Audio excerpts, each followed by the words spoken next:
Hello, my name is Donovan Law. Here today presenting with me is my group members Ty, Harold, Alfredo, Yui, and Ryan.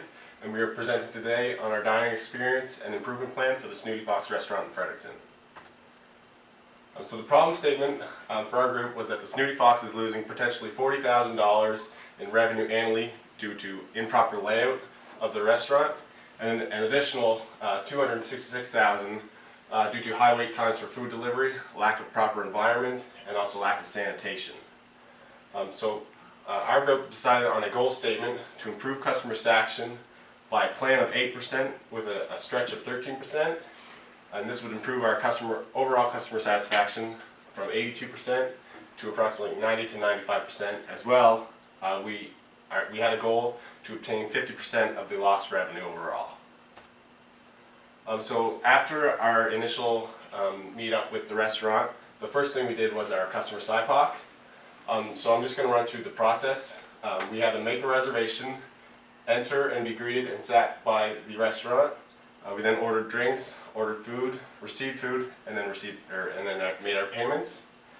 So overall, the customer satisfaction was good with 4 of the 6 processes.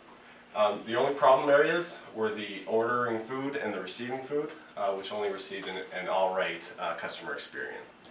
So with our initial visit to the Snooty Fox, we collected some key statistics on key parameters within the restaurant experience, things that included wait times, drink times, sit-down times, and just our overall feel for the restaurant in itself. So from that data, we collected a sit-down time of 30 seconds, which we found was very impressive. Time from the drink order to drinks received of 56 seconds, which again was very satisfactory. And a time from our food ordering to us receiving the food of 24 minutes. And this is where we initially seen our largest problem within the structure.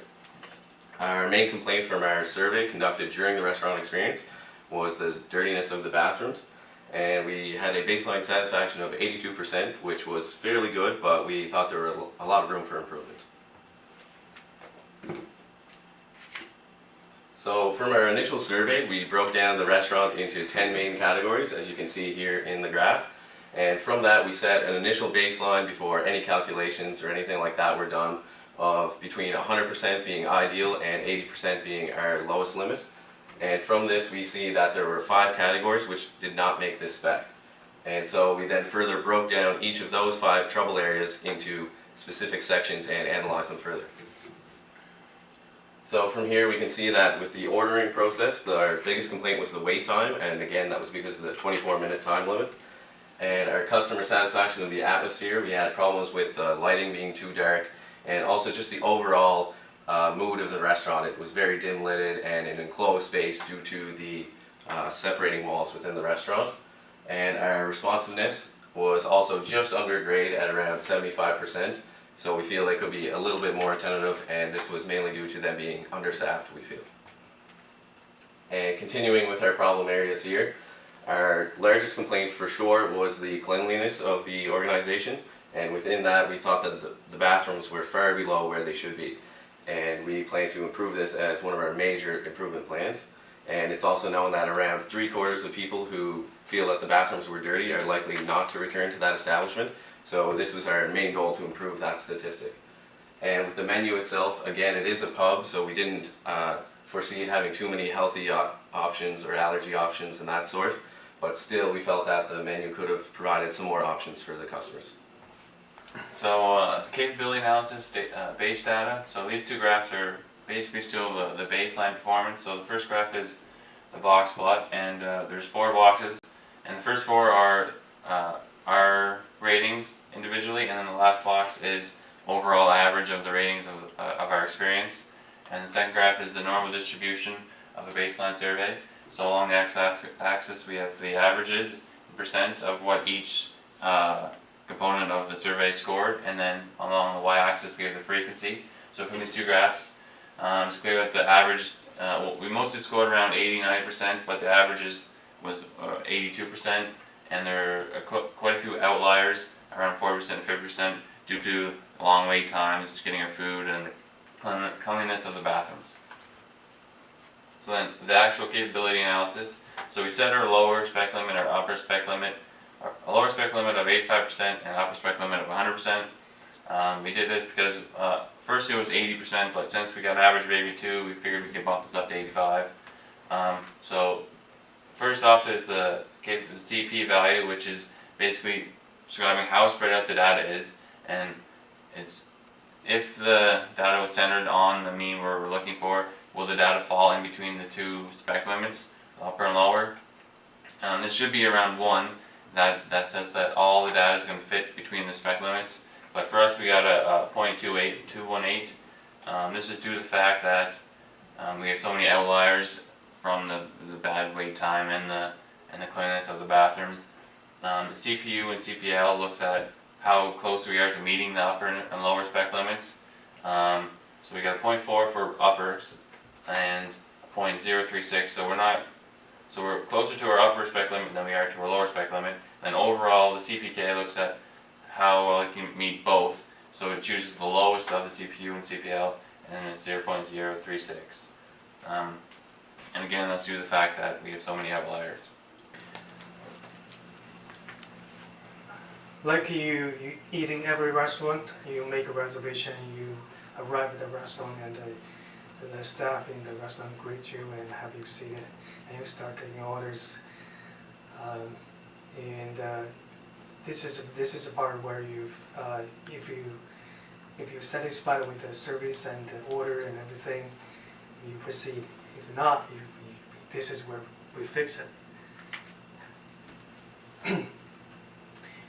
We did a fishbowl in order to categorize the key factors to improve our satisfaction in the restaurant. So we divided it into 4 categories: the atmosphere, the menu, the food, the services. We find the most feasible solutions to improve the customer satisfaction is food wait time, better lighting, clean washroom for the extra prices. Alright, so for summary of findings, as you can see, we have 4 JDIs and 6 potential X's. They could all be found through observation. Some were found with SciPoc and process flow as well. So for our JDIs, they're pretty simple. The first one, food wait time, we believe that they were understaffed. There was one person running around doing the bar and the waitressing. Improved lighting, we thought it was a bit dark for the time of the day, so that could be fixed. A lot of us thought the bathrooms were kind of dirty, so just clean them and a regular schedule would fix that. And extra food costs, something like the extra sides or switching something out for the menu seemed a bit expensive compared to other restaurants in town. As far as the potential X's, there are some here that would be feasible and some that wouldn't. The parking, for example, downtown Fredericton is a pretty crowded area, so although this might make a good improvement on the overall restaurant, it wouldn't be really feasible at the moment. The improved seating layout, we'll talk about that in a second. The expanding drink option, they had a good selection of craft beer, but their domestic seemed to be lacking a bit. The seating comfort, same thing. People could find that it was okay, some others that wouldn't. That could be easily fixed. The health food options, it is a pub, so who knows, maybe if you conducted a survey, some people would say that they would want more healthy food options. The allergy alerts, there were alerts at the bottom of the menu, but we believe that they could be easily modified to be more bold. For our data collection plan, this is for 6 potential X's. So the first one, like I said, the improvement parking option, there would have to be a big cost analysis done to it just because of building codes in downtown Fredericton would be hard to get around that. The seating layout, we'll see on the next slide. The expanding drink options, maybe a survey of the population, see what people feel like with regards to craft versus domestic drinks. The seating comfort, again, survey customers to see how they find staying there for a long period of time. The healthy food options, another survey to determine whether people are interested in that even though it's a pub. And the allergy alerts would have to be a cost analysis regards to changing the menu and if people would be interested in seeing that as well.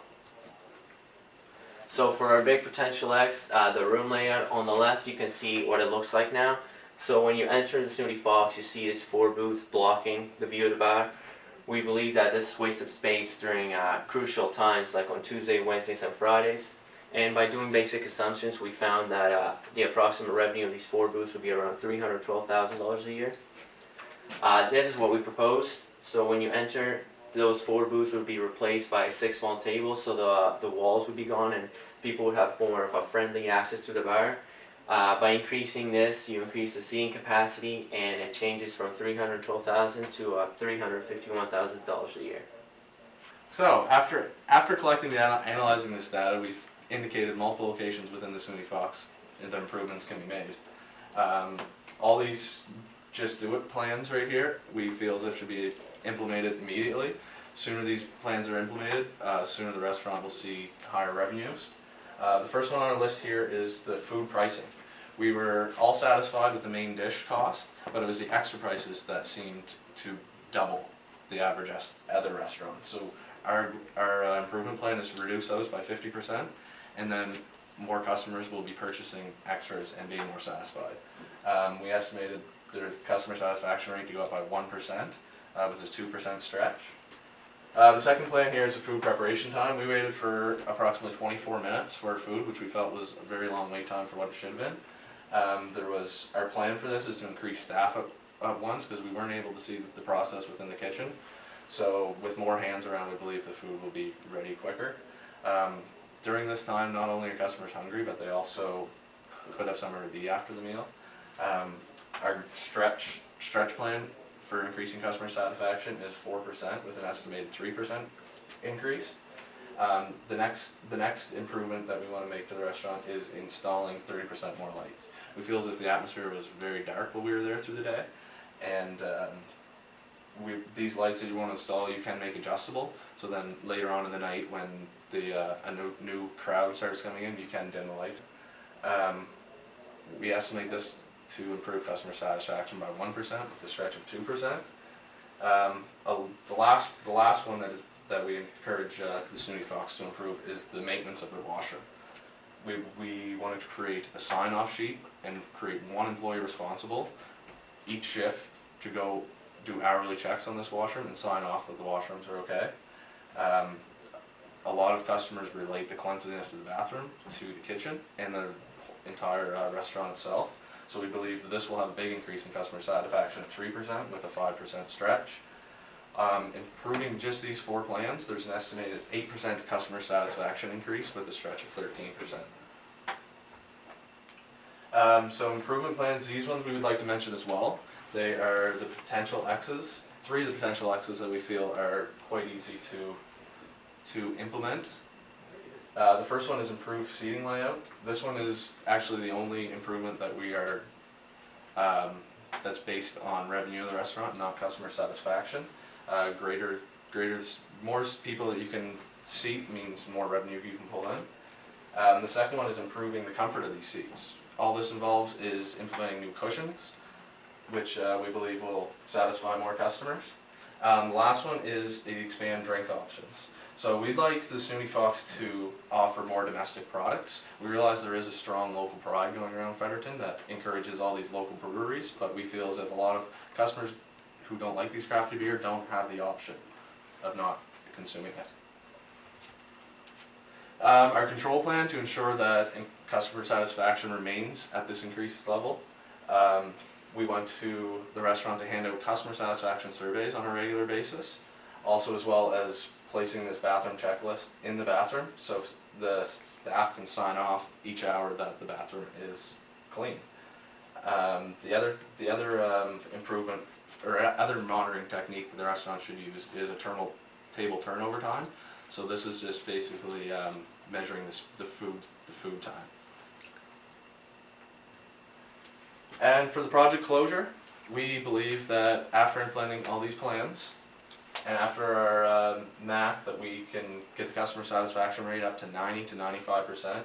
This is mainly based on the maintenance of the washroom, the cleanliness of the washrooms, and the customer satisfaction around the atmosphere of the location. The revenue increase per year we predict to be $150,000, and this is based on the greater seating layout if that potential improvement is implemented.